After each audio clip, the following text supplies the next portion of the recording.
রুটি, কাজ, স্বাধীনতা এই তিনটা শব্দই এখন সবচেয়ে বেশি শোনা যাচ্ছে ইরানের রাজপথে। 2026 সালের শুরুতেই আবার অস্থির হয়ে উঠেছে দেশটি। তেহরান, ইস্পাহান, আহবাজ, সিরাজ, মাশহাদ প্রায় সব বড় শহরেই বিক্ষোভ, স্লোগান আর কড়া নিরাপত্তা। আবার কোথাও কোথাও শোনা যাচ্ছে মর্গবার দিক্তাতর, অর্থাৎ স্বৈর শাসকের মৃত্যু হোক।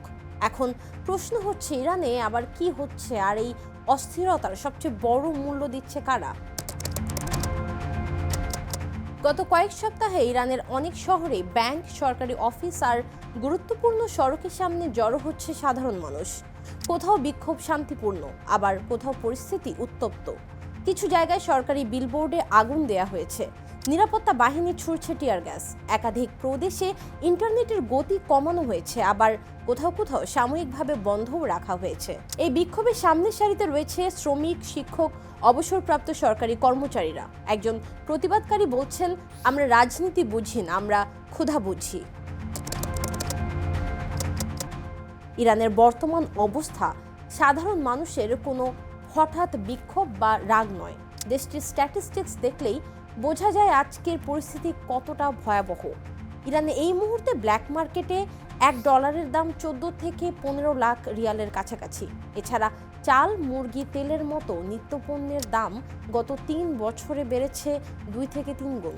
অনেক সরকারি কর্মকর্তারা বলেছেন, মাসের মাঝামাঝিতেই বেতন শেষ হয়ে যাচ্ছে।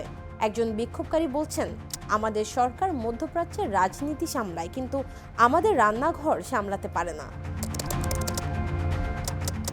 এই অবস্থার শুরু আজ নয়। 2021 আর 22 সালে ইরানের ওপর আন্তর্জাতিক নিষেধাজ্ঞা আরও কঠোর হলে দেশটির মুদ্রা দ্রুত দুর্বল হতে থাকে। 2022 সালে অনুপযুক্ত হিজাব পরার জন্য পুলিশ হেফাজতে মাহসা আমিনের মৃত্যু একটি পুরো প্রজন্মকে রাস্তায় নামিয়ে আনে। সে সময় ইরানের রাস্তায় স্লোগান ছিল, নারী, জীবন, স্বাধীনতা। এই আন্দোলনটা শুধু হিজাব আইন নিয়ে ছিল না, বরং এটা হয়ে ওঠে পুরো রাষ্ট্র ব্যবস্থার বিরুদ্ধেই এক বিরাট প্রশ্ন।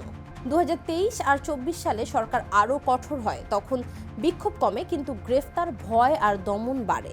2025 সালে ট্রাক চালক, শিক্ষক ও নার্সদের ধর্মঘট শুরু হয়। তাদের সেই আন্দোলন ছিল নীরব, তবে ক্ষোভ ছিল গভীর।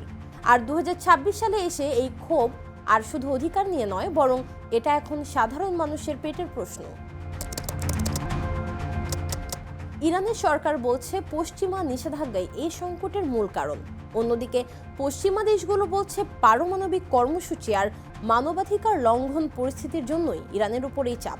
কিন্তু সবকিছুর মাঝখানে আটকে যাচ্ছেন সাধারণ মানুষ। ইরান যখন গাজা, লেবানন বা ইয়েমেনে প্রভাব বিস্তার করছে, সামরিক খাতে বিপুল অর্থ ব্যয় করছে, তখন রাস্তায় থাকা মানুষের প্রশ্ন, আমাদের সন্তানের ভবিষ্যৎ কোথায়? আবার অনেকেই বলছে, পশ্চিমা নিষেধাজ্ঞা থাকলেও দুর্নীতি তো দেশের ভেতরেই। এই আন্দোলনের কোনো একক নেতা নেই, কোনো রাজনৈতিক দলের ব্যানারও নেই, কিন্তু স্লোগানগুলো খুব পরিষ্কার। মিথ্যা প্রতিশ্রুতি চাই না, বর্তমান সরকারের নীতি আমাদের জীবনের সমাধান নয়, আমাদের ভোট আমাদের ভবিষ্যৎ। এটা এখন শুধু প্রতিবাদ নয়, এটা সরকারের সঙ্গে জনগণের বড় আস্থার সংকট। ইরান আজ এমন জায়গায় দাঁড়িয়ে যেখানে শক্তি দিয়ে অনেক কিছু নিয়ন্ত্রণ করা যায়, কিন্তু জনগণের ক্ষুধা আর ক্ষোভ নয়। বিশ্ব রাজনীতি এই সংকটকে আরও জটিল করেছে, আর সরকারের সিদ্ধান্ত মানুষকে ঠেলে দিয়েছে দেয়ালের দিকে। এখন প্রশ্ন একটাই, এই দেয়াল ভাঙবে সাধারণ মানুষ নাকি সরকার?